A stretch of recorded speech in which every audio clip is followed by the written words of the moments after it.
Kunja Bihari Jaya.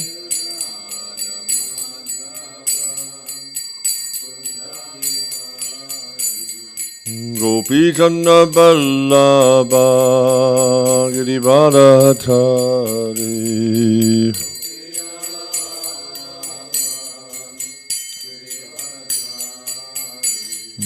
Gopi Chanda Ballabha Girivardhari.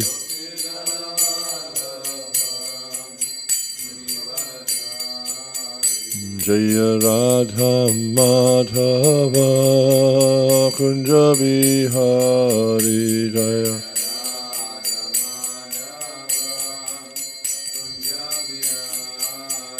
Jaya Radha Madhava Kunja Bihari Jaya.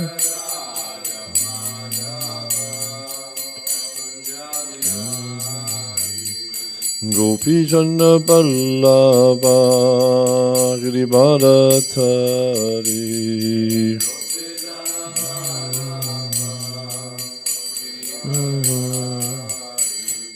Gopi Chanda Ballabha Girivardhari. Gopi Chanda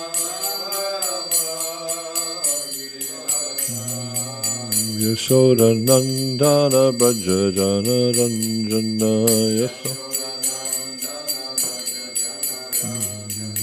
Yashoda Nandana Braja Jana Ranjana Yashoda Yamuna Tira Banachari Yamuna Yamuna Tira Banachari Yamuna Tira Jaya Radha Madhava Kunja Bihari Jaya.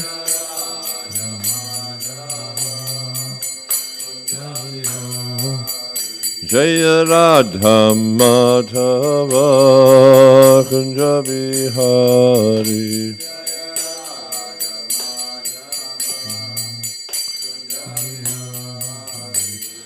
Gopi Chanda Ballabha Girivardhari.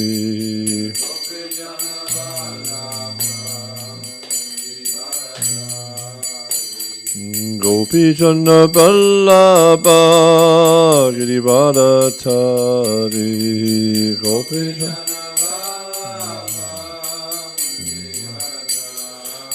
Yashoda Nandana Braja Jana Ranjana Yashoda Yashoda Nandana Braja Jana Ranjana Yashoda Nandana Braja Jana Yamuna Tira Banachari Yamuna Yamuna Tira Banachari Yamuna Tira Jaya Radha Madhava Kunja Bihari Jaya.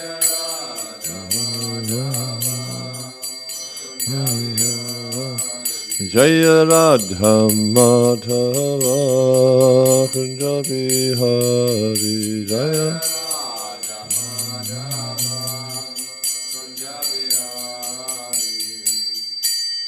Jai Nitya Vishnu Vishnu Pada Paramahamsa Parivrajaka Astotra Satashi Shrimati Divine Grace Abhay Charana Vinda Bhaktivinoda Swami Srila Prabhupada Ki ISKCON and BBD Founder Acharya Save the whole world Srila Prabhupada Ki Jai Nitya Vishnu Vishnu Pada Paramahamsa Parivrajaka Astotra Satashi Shrimati Divine Grace Bhakti Siddhanta Saraswati Thakur Maharaj Ki Ananta Koti Vaishnavinda Ki Nama Charja Shiraidas Thakur Ki Prem Sakahol Sri Krishna Chaitanya Prabhu Nityananda Sri Advaita Gadadhar Sri Sadhguru Bhaktivinoda Ki Sri Sri Radha Krishna Go Govardhan Shama Kund Radha Kund Giri Govardhana Ki, Braj Bhumi Shivandama Dama Ki, Navadip Mayapur Dama Ki, Purushtam Chatra Jaganapuri Dama Ki, Ganga Mai Ki, Jamuna Mai Ki, Bhakti Devi Ki, Tulasi Maharani Ki, Samaveta Bhakti Vrinda Ki, Jai Nitai Gaur Premanandi.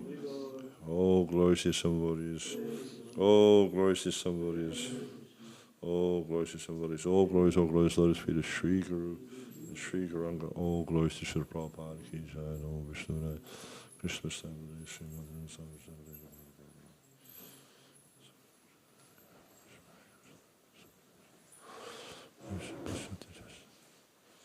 Om Namo Bhagavate Vasudevaya. Om Namo Bhagavate Vasudevaya. Om Namo Bhagavate Vasudevaya.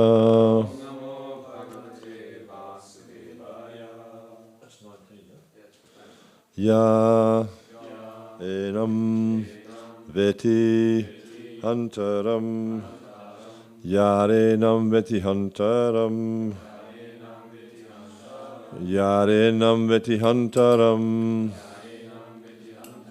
Yash Shainam Manyate Hantam. Yaschainam Manyate Hatam. Yaschainam Manyate Hatam.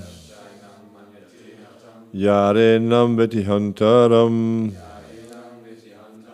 Yaschainam Manyate Hatam. Ubao Tau Na Vajanito. Ubauto na vijanito. Ubauto na vijanito. Nayang hanti nahanyate. Nayam hanti nahanyate. Nayang hanti nahanyate. Ubauto na vijanito. Nayam hanti nahanyate. Yarenam veti hantaram. Yaschainam manyate hatam. Ubauto nabijanito. Nayam hanti nahanyate. Yarenam veti hantaram. Yaschainam manyate hatam. Ubauto nabijanito. Nayang hanti nahanyate.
Vaishnavis?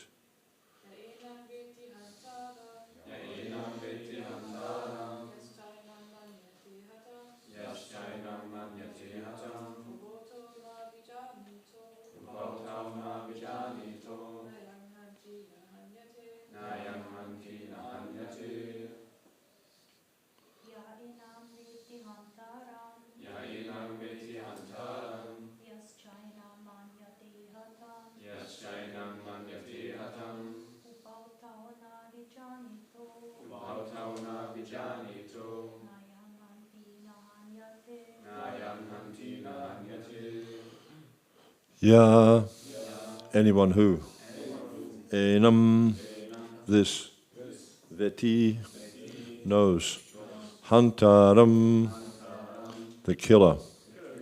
Ya, anyone who, cha, also, enam, this, manyate, thinks, hatam, killed, ubao, both, tau, they, na, never, vijanita, are in knowledge, na, never, ayam, this, hanti, kills, na, nor, hanyate, is killed. Translation. Neither he who thinks that the living entity the slayer, nor he who thinks it slain is in knowledge, for the self slays not, nor is slain. Purport.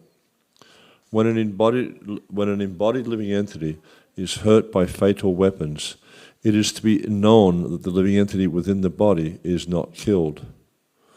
The spirit soul is so small that is impossible to kill him by any material weapon, as will be evident from subsequent verses. Does anyone recall what the next verse is? Can you say it a little bit louder so everyone can hear?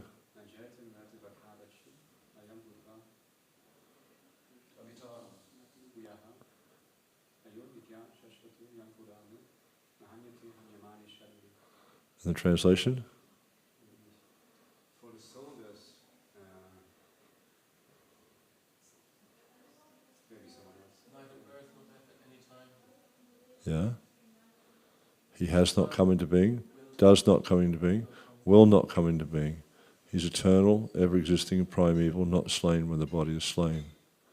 So this is what Prabhupada's saying here, that the soul, it's eternal. The soul's not matter. Because everything we perceive, everything matter, has a beginning, has a middle, has an end. Everything. Doesn't matter what it is. Even the greatest thing in this material world, has a beginning, has a middle, has an end. And that's just the nature of everything in this material world. But the soul is different. Why is that? Because the soul is transcendental. The soul is not of this material world. And this is one of the main points that's being made here in this section. I'll read Prabhupada's purport, finish his purport, and we'll explore that a little bit more. Nor is the living entity killable because of his spiritual constitution. What is killed, or is supposed to be killed, is the body only. This, however, does not at all encourage the killing of the body. The Vedic injunction is mahingshat sarvabhutani, never commit violence to anyone. Nor does understanding that the living entity is not killed encourage animal slaughter. Killing the body of anyone without authority is abominable and is punishable by the law of the state as well as by the law of the Lord. Arjuna, however, is being engaged in killing for the principle of religion and not whimsically. So the verse again, neither he who thinks the living entity the slayer, nor he who thinks it is slain, is in knowledge, for the self slays not, nor is slain. Now, this chapter is divided into, I think, about 5 sections.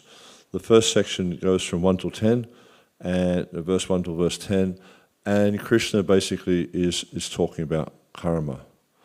Now, in this section here where we are now, from 11 till 30 or 31, I can't remember, Krishna is talking about jnana. He's giving Arjuna knowledge of the soul, knowledge of the self, knowledge of the body.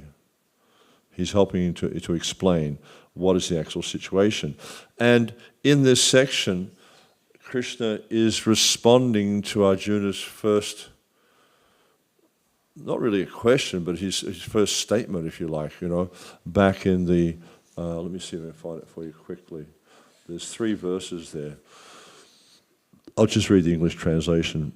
Arjuna said, "My dear Krishna, Seeing my friends and relatives present before me in such a fighting spirit, I feel the limbs of my body quivering and my mouth drying up. So what's this a symptom of? When you start shaking and your mouth dries up. Fear. He's fearful. But of course he's a great Kshatriya, but you know, when you think, well, he's such a great Kshatriya, why is he fearful? You know, he's one of the greatest warriors on the world at that point in time. Of course, there was Bhishma and Karna were greater, but amongst all those persons on the battlefield, he was quite a formidable warrior. So why is he fearful? Because he's supposed to fight his relatives. Sorry? Because he's supposed to fight his relatives.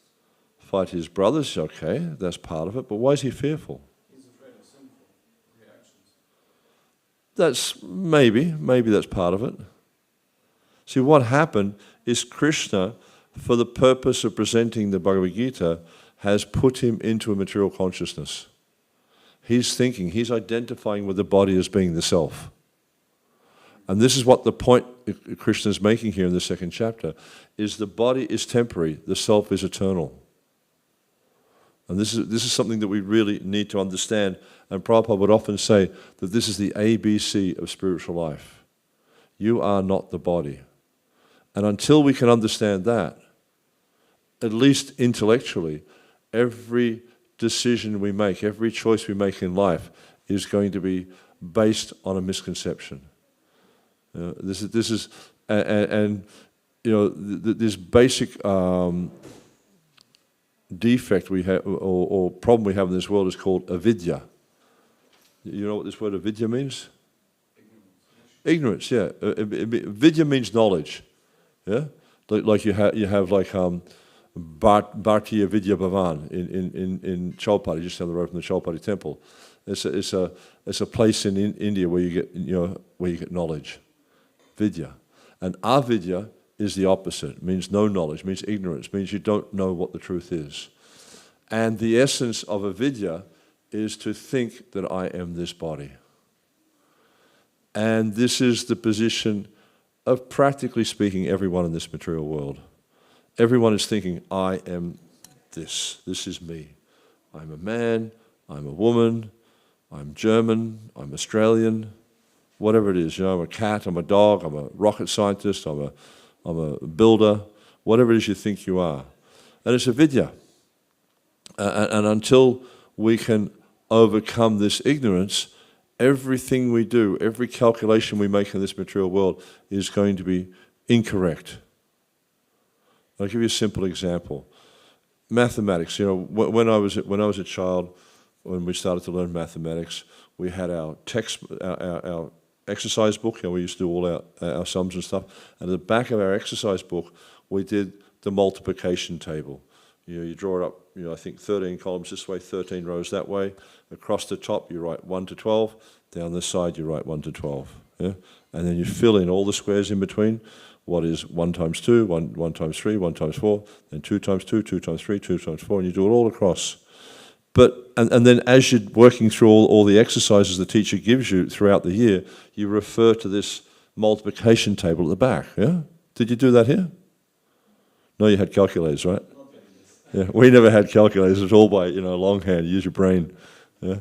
And the thing is, like, if you made a mistake there in your multiplication table, say you put 3 times 3 is 9, is what we think it is. But if you wrote down 10, and then you're working through your exercises the teacher gives you, and you get to that one, you write in 10, then the equation's going to be wrong. So every time you do that, then the equation will be, your results will be wrong.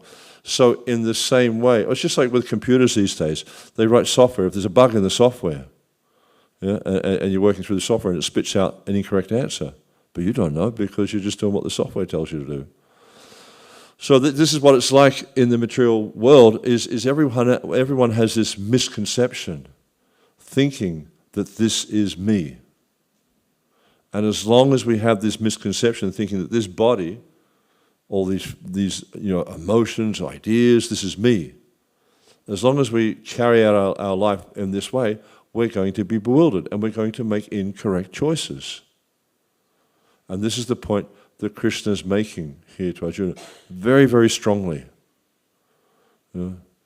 even we see in the beginning of this chapter when he's talking about karma, he says that asochan avasochan twang pragam varam chabasase gata sum agata sumsha nanasochanti pandithar. While speaking learned words, you're lamenting for that which is not worthy of grief. The wise man laments neither for the living nor for the dead. So indirectly, what's Krishna saying to Arjuna? He's saying the wise man doesn't lament. You're lamenting. So what's he saying to Arjuna? You're a fool.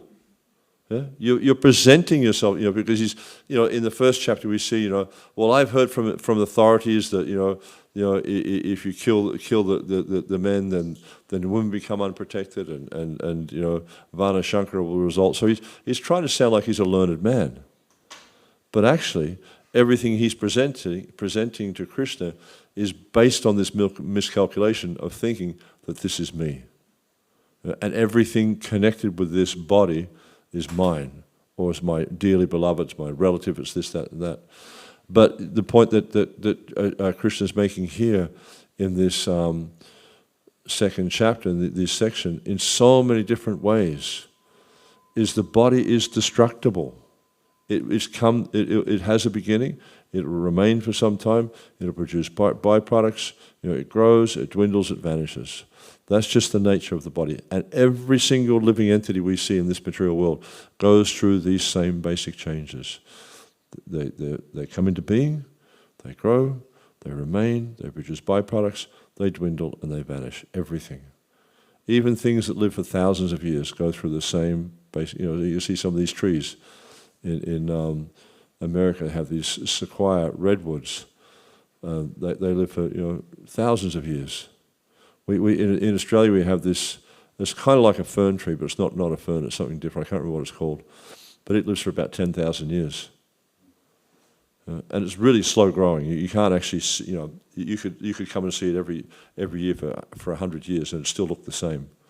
They grow really slowly, and they get up to about 10 or maybe 3 or 4 meters tall.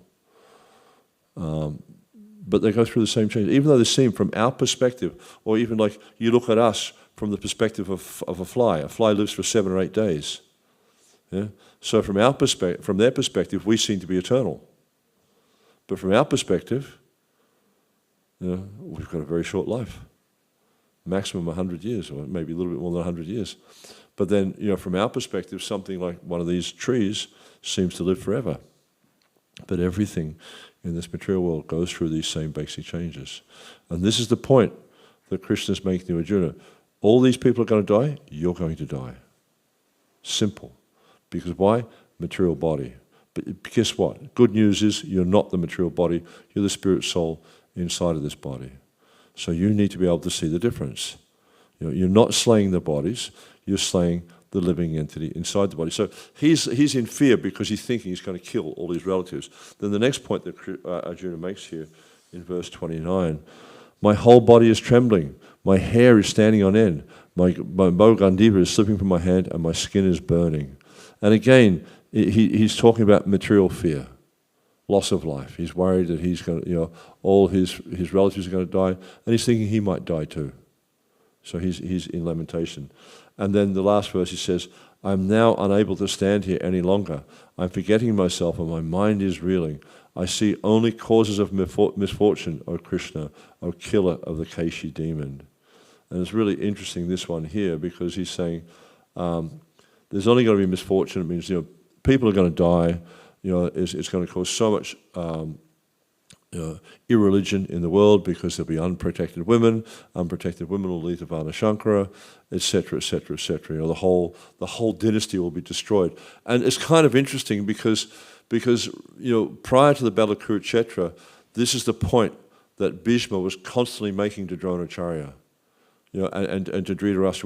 When Dronacharya was born, actually Vidura also, when Duryodhana was born, Vidura said, because he came out of the womb and he brayed like an ass, and there was all these inauspicious signs. Comets were falling from the sky, and just all sorts of stuff was happening that was inauspicious. And Vidura, he said to Dhritarashtra, kill him immediately. this child will bring about the destruction of the dynasty. But Dhritarashtra was attached. Because like Gandhari had been pregnant for, I can't remember how long, she'd been pregnant for a long time, but no child was born, so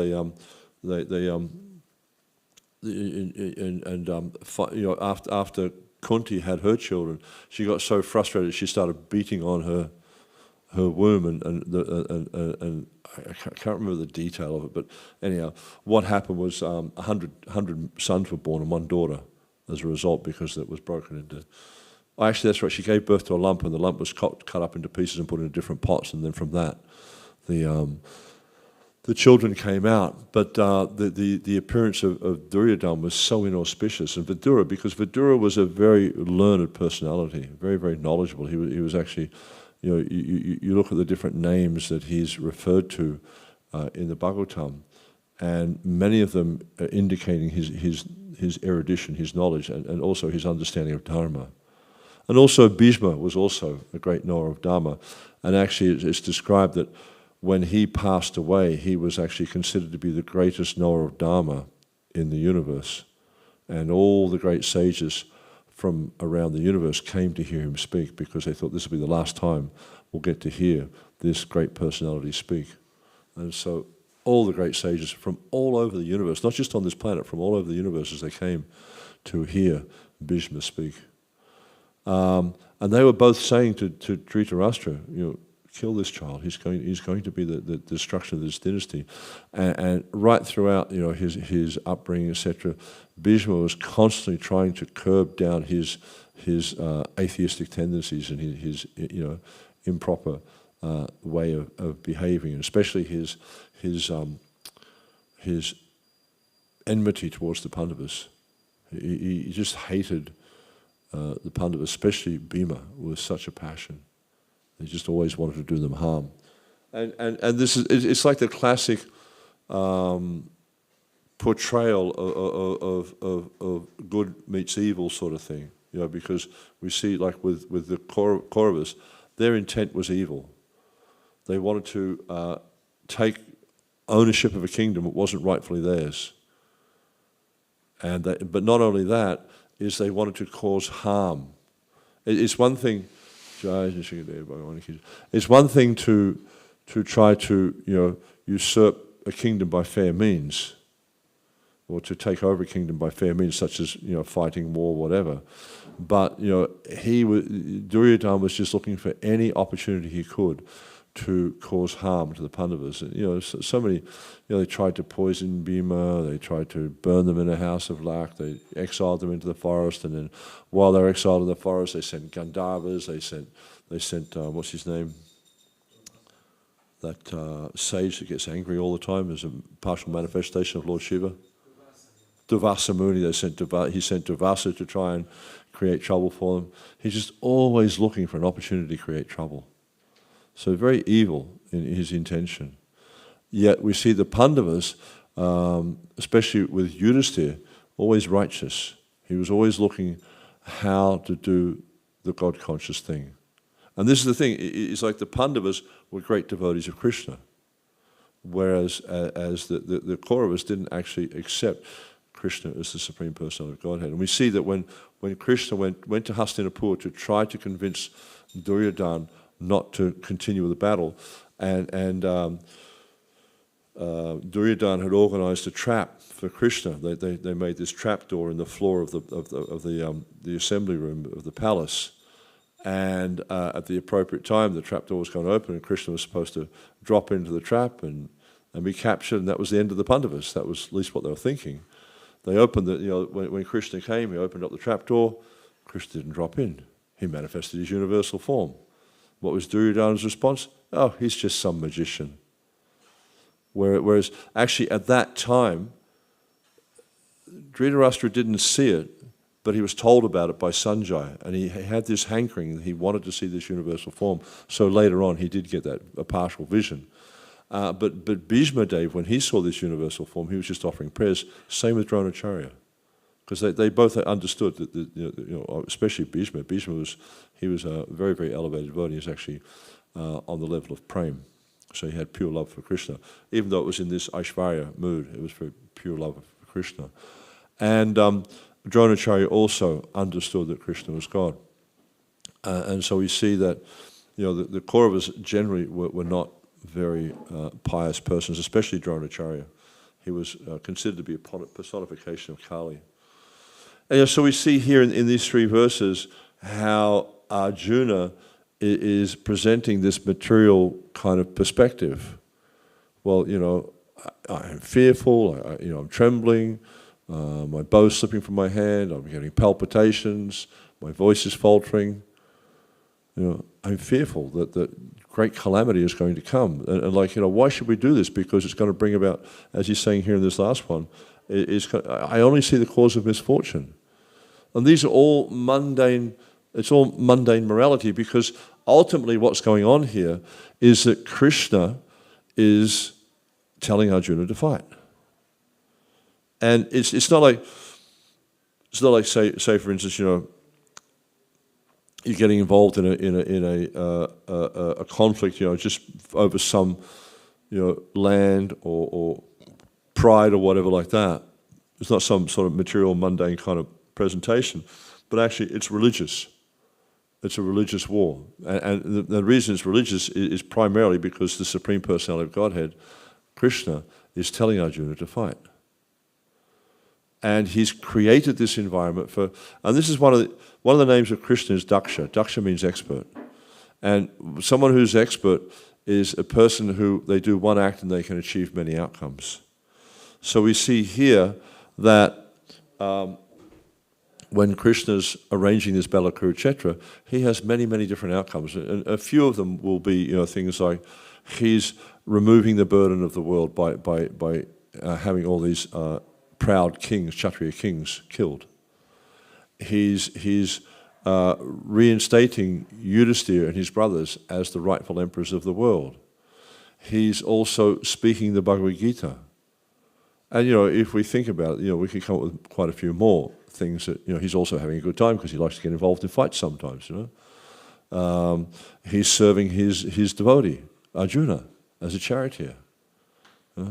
So many amazing things. And there's many different things you'll see, like throughout, if you look at the Balakurukshetra, you'll see there's many things that Krishna accomplishes. Like Jayadratha, his father, was a very, very proud person, but he was a Kshatriya, but he performed yogic brata for some time, and he became quite powerful. And he gave his son Jayadratha a benediction that that person who causes my son's head to fall to the ground or to touch the ground, their head will shatter into 1,000 pieces. So what happened is when Arjuna killed Jayadratha, he cut off his head with an arrow. And then Krishna caused his discus to carry the head of Jayadratha and drop it on the lap of his father, who was meditating in a forest nearby. And so what happened was then his father saw the head, and he didn't realize who said it, and he sort of jumped up as you would in a start, and the head fell onto the ground. And his head split into 1,000 pieces. So Krishna did many amazing things like that, because what happens is like these personalities were all, that they were being removed, became proud because of their prowess. They had great power. And it was creating a great burden on the earth because they weren't particularly pious, they weren't particularly religious. And when there's many religious persons on the earth, it's not a burden for the earth. It's a great pleasure for the earth to have religious persons. But when there's proud Kshatriyas, and it describes how they're, you could hear their chariots rattling here and there, going all over the earth, wanting to challenge this Kshatriya and challenge that one, just to show their prowess and how powerful they are. This is a burden on the earth. So Krishna removed this burden and withdrew all these different benedictions as well. Because you'll see also on the Balakurukshetra, or during the Balakurukshetra, that many of these warriors, they had these really, really powerful astras that could create havoc.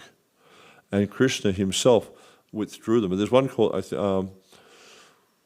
it was his Shakti weapon, Krishna's Shakti weapon. There's many, many astras, but one in particular was the Shakti weapon. And it was, like at one point, Karna had been given that Shakti weapon, and he fired it at Arjuna, and Arjuna was trying to defeat the Shakti weapon, but Krishna made an arrangement with the chariot so it actually hit Krishna on the chest, and it just turned into a flower garland and fell on the ground. If it had hit Arjuna, it would have killed him, because it's indestructible, can't be defeated. So there's all these different types of weapons that were there. There was one weapon, I can't remember what it was called, might have been Shiva's Pashupatastra, but I can't remember, and Bhima was trying to resist it, But the others knew that they couldn't, and they're all sort of dragging Bhima, get down, don't resist it, you can't resist it, And so, so all these astras, also these powerful weapons, were withdrawn at the time. So during the Battle of Kurukshetra, Krishna accomplished many things. But the main point here, especially in this section, is that Krishna is explaining to Arjuna the nature of the soul. The soul is eternal. It cannot be destroyed in any way. It has no birth, it has no death, and it does not come into being, will not come into being, and never ceases to be. And also, if we go through the subsequent verses, we'll see how, he talks about, let me see, the nature of the body also, how the body, in a subsequent verse he compares it to like clothes, just as you put on new clothes, giving up the old ones, so the living entity takes on a new body, giving up the old and useless bodies. So he's showing clearly here how the soul is eternal, the soul is not destroyed. There's nothing that can touch the soul. What's that? Nainam Chindanti Shastrani, Nainam Dahani Bhavaka. It shows how the soul cannot be cut by any weapon, it cannot be moistened by fire, cannot be dried by the wind. None of these things can affect the soul. They affect the body, just like in my experience, for instance, if I go to a very dry place like in South Australia, Perth, Adelaide in South Australia, a very dry place. Whenever I go there, my skin starts cracking because it's just too dry for me. Other people, if they go to Mayapur, because it's so humid there, they get like really chronic prickly heat. So the body, because of the senses and because of the guna and karma that affect that body, experiences all these different external situations or whatever's going on, but these don't affect the soul. But because of our identification with the body, because we're thinking with the body, when we're in a very incompatible place, we're disturbed because of this connection, because we're thinking that this body is us. And when we're in a place which is very favorable, we like the weather, we like the people, whatever it is, where it's a very nice environment for us, then we find that's very palatable. But as Krishna explains here again in the second chapter, he says, Matra spasata kunteya sitoshna sukudukada agamapayena nitastangstatiksha bharata, that the non-permanent appearance of happiness and distress and their disappearance in due course of time are like the appearance and disappearance of summer and winter seasons. They arise from sensory perception, O Skanda Bharat. One must learn to tolerate these things without being disturbed. It's just like, a similar example with the weather. You can go to some countries and you'll find it's like, for you it might be very hot, but the people who live there are thinking it's a cold day. Yeah? Or if you go to India, right, say around Kartik time, you'll think it's like either nice or probably you'll think it's hot weather. You'll see all the locals wearing woolen chadars and pullovers and things like that, because for them it's cold. So again, different. You're born into a different guna and karma wherever it is in the world. Coming here with Dale Govindaprabhu, he likes to joke about his German background.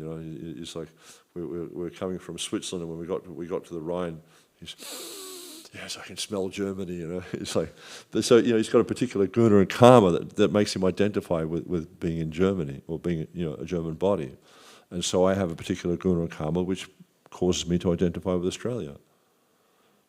But it's all external. It's all temporary, because when you give the body up and take on another body, who knows where you'll be? You could be in a human body somewhere. You could be in an animal body somewhere, based on guna. And this Krishna points this out in the 8th chapter. He says, whatever state of consciousness you achieve when you quit this body, that state you achieve in your next life, without fail. So if you have a saintly or godly consciousness, then you'll go into a godly situation in your next life. If you have an animal consciousness, that's where you go in the next life. If you have a tree consciousness, that's where you go in the next life. And through the process of Krishna consciousness, through purifying our mind, through purifying our senses, we'll overcome this connection, or this identification with the body. Narad Muni points out, he says, Sarvapadi vinaya muktan tap paratvaina nimalam krishikena krishikesha sevanam bhakti ruchate. That Prabhupada gives several translations to this verse, but one translation I find particularly nice. He says that when we engage our senses in the service of the master of the senses, this Shrishikena, Shrishikesha. So Shrishika means the senses. Isha means the master or the Lord. Isha means Lord. And so when we use our senses to serve the master of the senses, then there's some results that come. So first off, you're familiar with this word upadi? Upadi means like a false designation. Basically means thinking you're this body or thinking something you're not. Like you might be thinking you're a man, you're a woman, you come from this country, you come from that country, cat, dog, whatever. I'm old, I'm young. But actually we're none of these things. These are all upadis. So he says, Sarva upadi, all upadis, all false designations, vinaya muktam, they're destroyed. We become freed from them. Mukta, become freed. Tat paratvaina nimalam. And we become this nirmala. So mala, all these things that come out of the body, from the eyes, from the nose, from the ears, the ear wax and whatever it is, from the anus, from the genitals, and that. These are called mala, or exudations, but impure exudations. They're all impure. All these things that come out of the body are impure. And so, mala. And so nirmala means not impure. It means without impurity or pure. Yeah? So there's no mala, no impurity. So it says, tat paratvaina nirmala. You become restored to your original pure identity. That pure identity means servant of Krishna. Because anything else is an impurity. If you think you're anything but a servant of Krishna, that's an impurity. Like when you do deity worship, when you're preparing for worship, one of the final steps we do is what is called Bhuta Shuddhi. So Bhuta Shuddhi means, at least in Gaudiya Vaishnavism, you go to other sampradayas, they have much more complicated ways of doing it. But you'll see our acharyas generally tend to simplify the ritual just to get to the essence of it, i.e. that is serving Krishna, removing our anathas to serve Krishna. So the idea is that we chant this verse that I'm not a Brahmana, I'm not a Kshatriya, I'm not a Vaishya, I'm not a Sudra, I'm not a Grihastha, I'm not a Vanaprastha, I'm not a Brahmachari, I'm not a sannyas. I identify myself only as a servant of a servant of a servant of a servant, 1,000 times removed, of the lotus feet of the master of the gopis, who is always existing with brilliance. This gopi bhata pada kamaloi dasa dasa anudasa. So, because this is actually who we are. We're not any of these false identifications. We're not Brahmanas, Kshatriyas, Vaishyas, Sudras, or Grihasthas, Vanaprasthas, Sannyasis, Brahmanas, anything like that. These are just all external designations. Of course, they have their function, especially when we're in this conditioned state. When we're actually identifying with the body, then we need to place ourselves in one of these varnas or ashramas so we can function according to our conditioning in a way properly that will bring us to the point of God consciousness. But the actual identification of the jiva is only that I am a servant of Krishna. Anything else is an imposition. Anything else is contamination. So the point that Krishna is explaining here to Arjuna is, you're not this body. Stop identifying with the body. Your lamentation for all your relatives is based on this bodily concept of life. And they're all going to die. You're going to die. We're all going to die. It's just a fact of it. Because why? The body is temporary. They're just saying, get used to it. That's what's going to happen. And Arjuna, he wants to run away and do his thing in the forest. And Narada Prabhu was talking about this morning. But it won't work because it's going against his nature. He's a Kshatriya. He has to fight. He has to rule. It's just his nature. So, he's just trying to avoid responsibility. He doesn't want to be responsible for killing all these people on the battlefield. but it's his responsibility. He has to do it. And I was making this point when I was in Zurich. It's the human form of life is the only form of life in the creation which is responsible for its actions. You look at any other living entity, animals, trees, fish, plants, whatever, no responsibility. They're just living out their karma. So if a tiger, runs into a village and eats all the people in the village, it doesn't get any karma for it. It's just living out its existence according to its karma. But if you run into a village and machine gun everyone, they'll catch you and stick you in jail. You get karma for it. And even if you don't get caught by the material nature, by the material authorities, you'll still have to pay according to material nature, because there's very, very stringent laws in material nature. You can't escape. So these are some of the points that Krishna is making here to Arjuna, that not the body, spirit, soul, stand, and you'll see in the 4th chapter he tells him, armed with yoga, armed with knowledge, stand and fight. So Krishna's, and he really, gives it to him. Gives him a hard time over it. Any questions at all? Any comments? Okay, Prabhu. Do you need a microphone?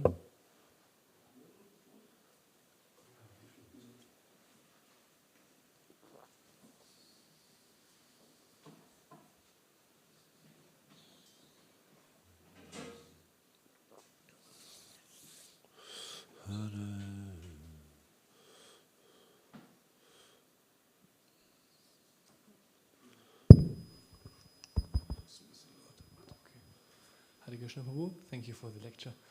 I had a question. There's in the 3rd chapter of Bhagavad-gītā, there is a section of verses which explains the causal chain of sacrifice, and I wanted to inquire, why is it that rain falls and grains can grow so nicely now in the Kali Yuga, that all the leaders of the society... Sorry, a little bit. Can you hold the microphone closer? So the leaders of society, they are mostly not pious, and they are very demoniac. Well, that's a very generous statement.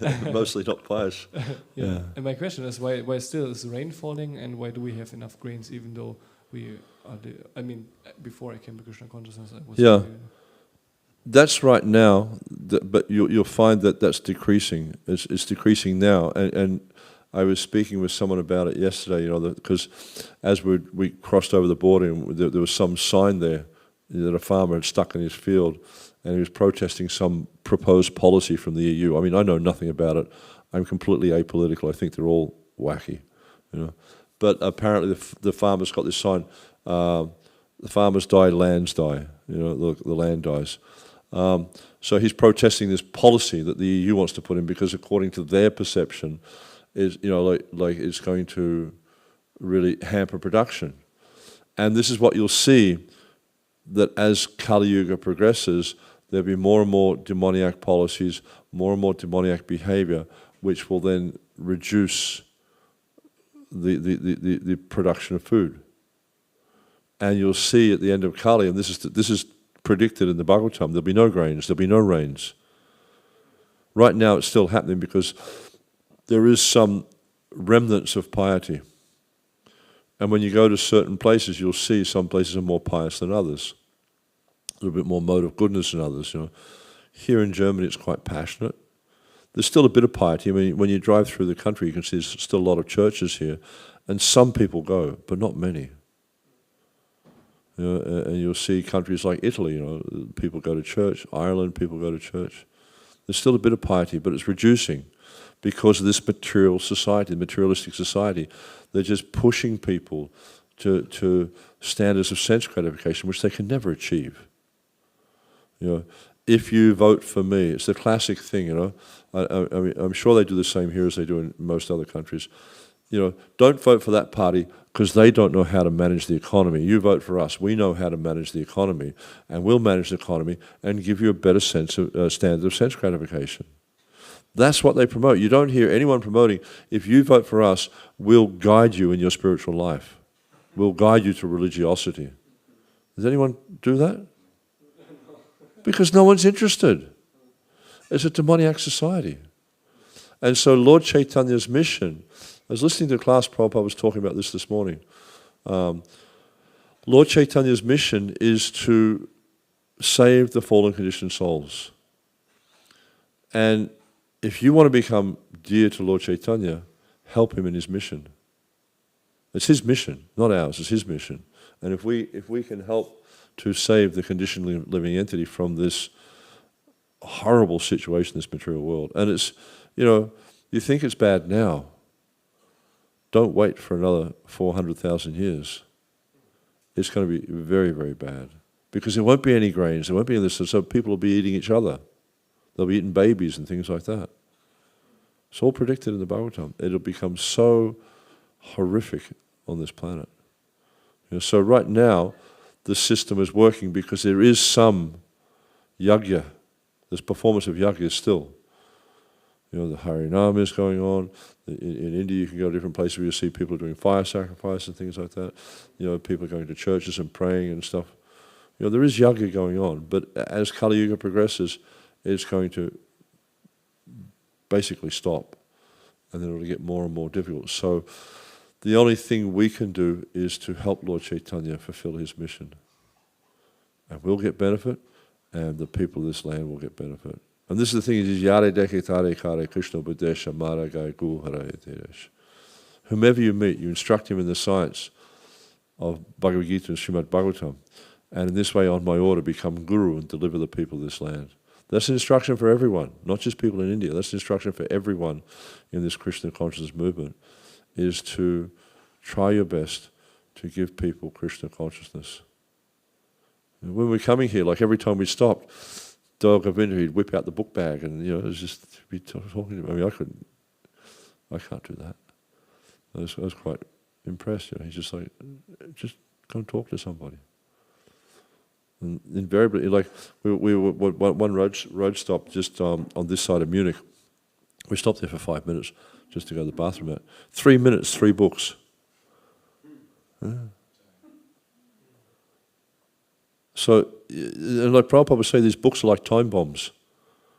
And I have my own practical experience of that.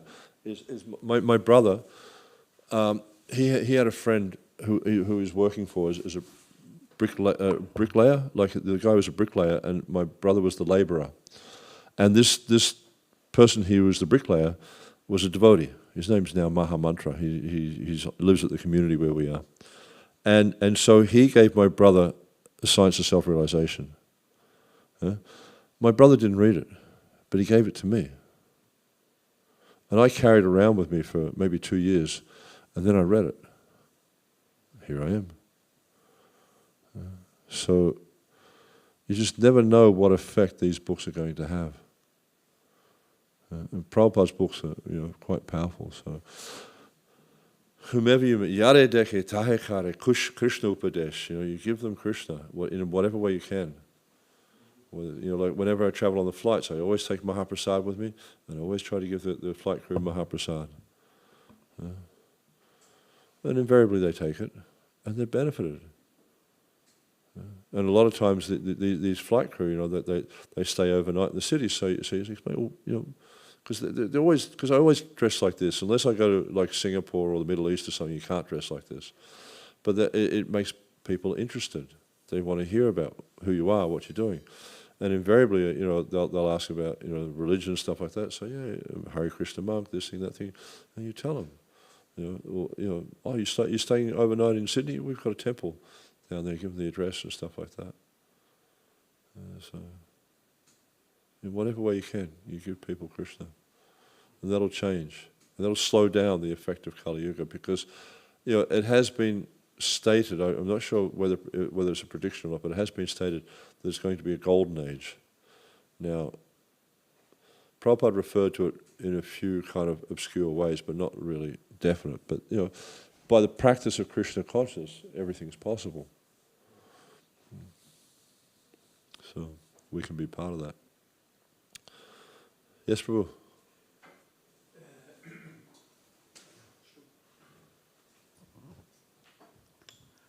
When the Buddhists go out, it might happen that somebody asks them about the Gita a little, and then they hear that Krishna... Ask about what?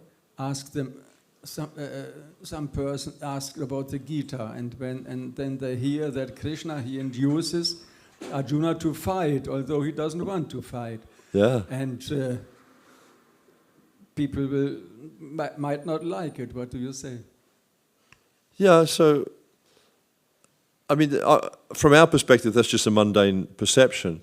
So the idea is to try to help them to understand how it's a religious war and it's fought on religious principles, because, Duryodhana actually was trying to steal what was not rightfully his and cause great difficulty for the Pandavas, even to the point of killing them. Yes, self-defense. Yeah.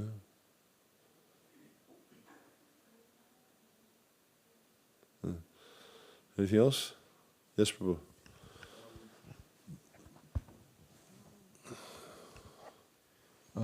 In relation to transcending the bodily concept of life, I was meditating recently more on the, they call it sometimes pyramid, but it's the description of 5 levels of consciousness, Annamaya, Pranamaya.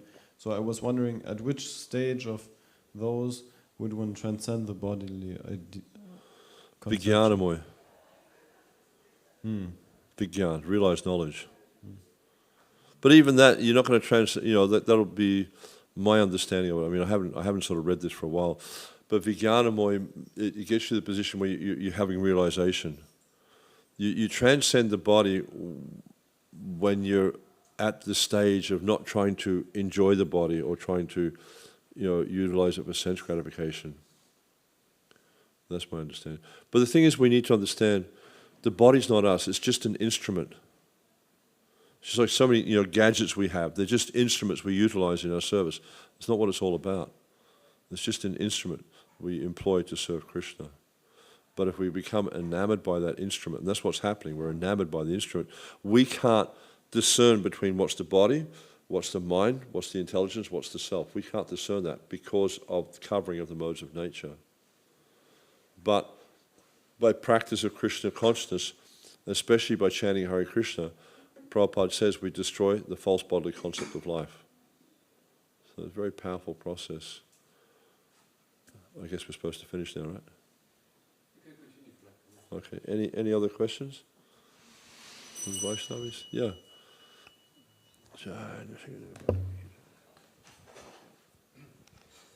You were mentioning Bhishma Dev as a knower of Dharma, like an expert knower of Dharma.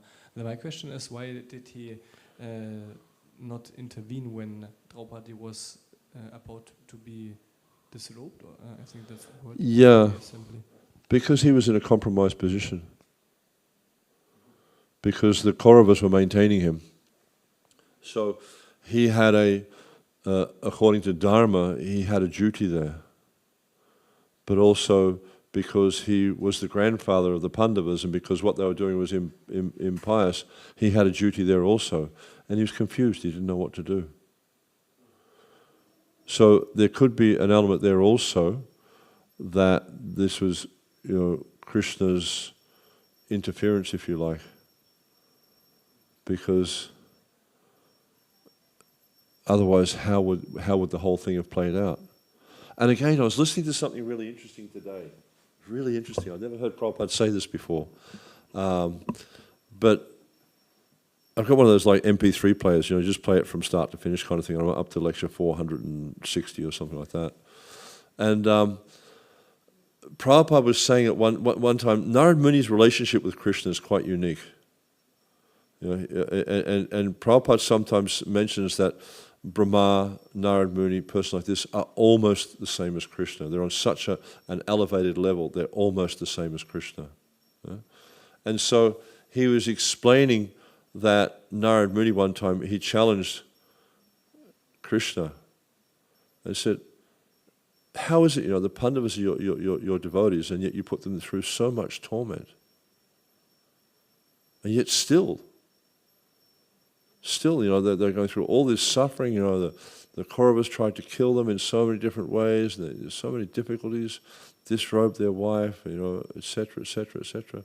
Yet still they were, they were your devotees. I mean, what kind of magic are you playing here?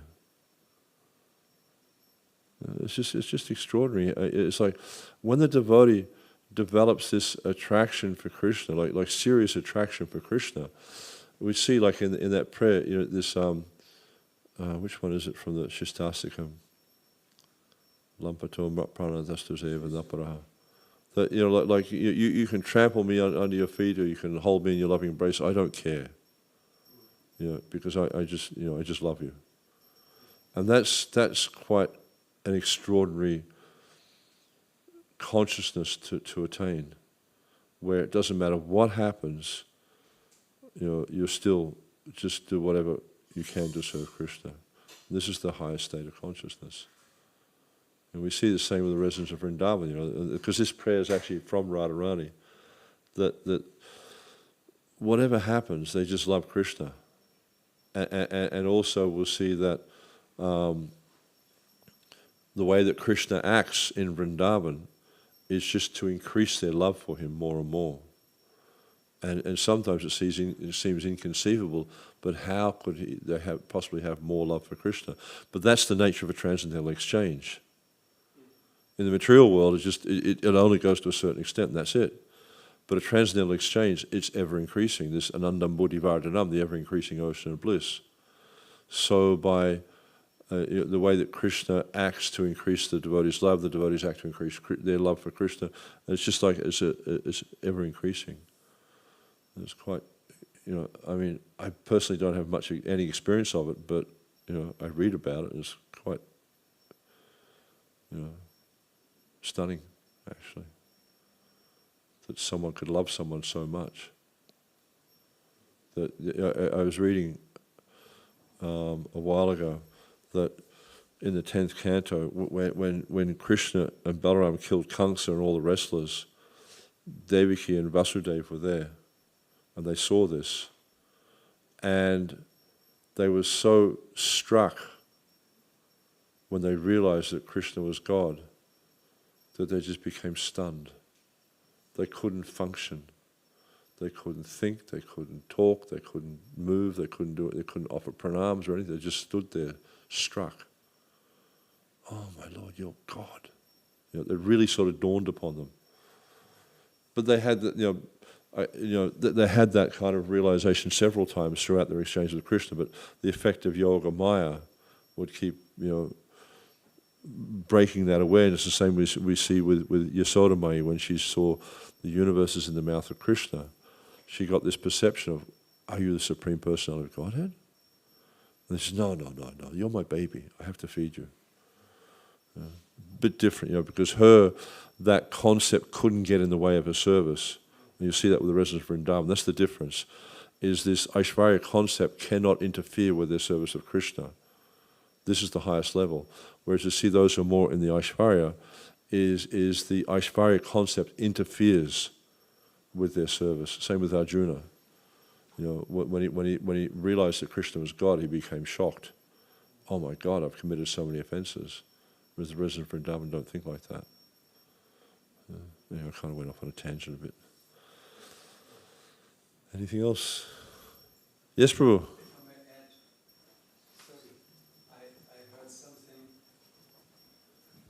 If I may add something to this question of Björn, I heard that Bhishma, he promised that he would always serve the person who was sitting on the throne.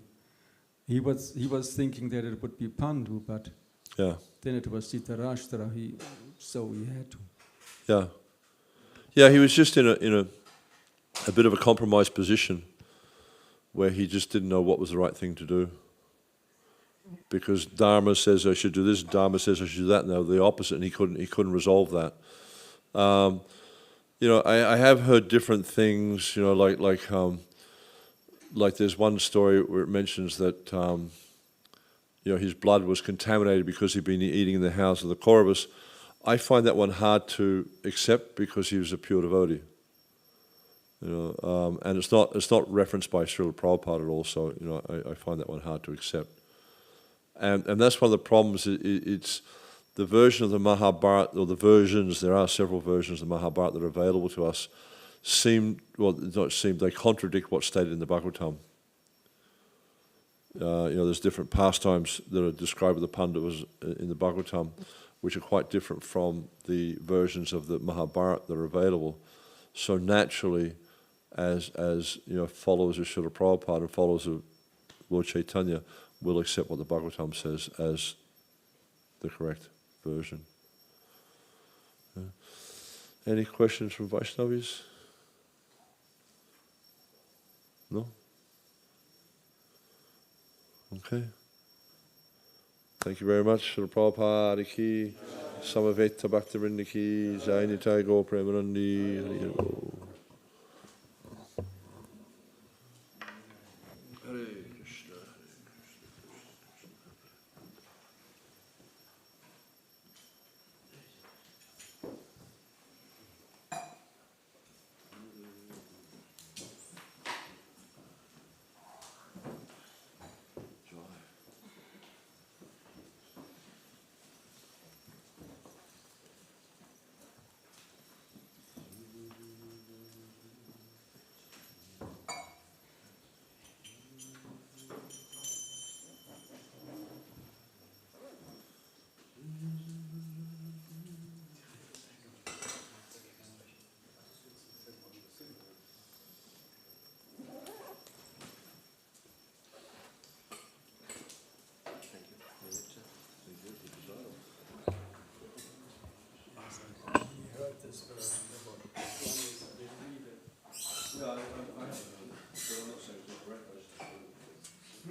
Hare